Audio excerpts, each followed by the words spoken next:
Hello viewers, আজ আমি আপনাদেরকে শীতল তৈরি করা দেখাবো কিভাবে শীতল তৈরি করতে হয়।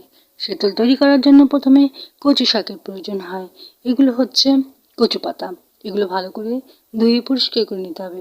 তারপর আমাদের শুটকি গুঁড়ার প্রয়োজন হবে। এগুলো হচ্ছে শুটকি মাছ।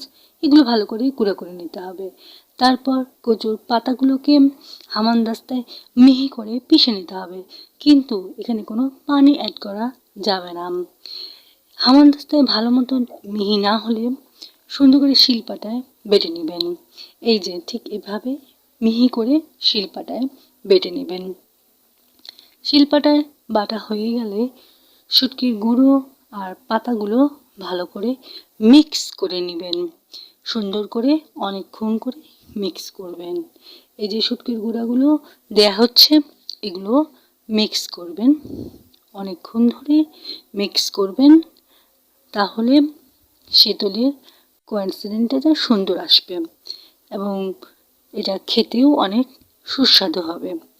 আর এখানে পাতার থেকে একটু শুটকি গুঁড়া যদি আপনারা বেশি দেন, তাহলে এই শীতলটা অনেক সুন্দর হবে এবং অনেক সুস্বাদু হবে, খেতেও ভালো লাগবে।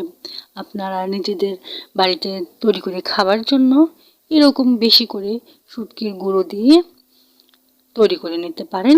এতে অনেক মজা এবং অনেক সুস্বাদু হয় খাবারটা।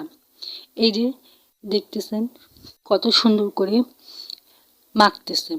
এই মাখাটা অনেক জরুরি। বেশি করে শুটকির গুঁড়ো দিয়ে এটা সুন্দর করে আপনি মাখবেন। এই যে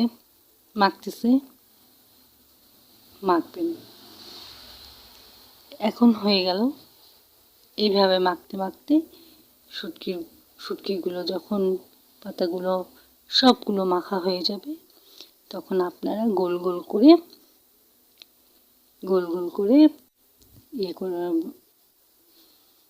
পুর করে নেবেন, দিয়ে রোদে শুকাতে দেবেন।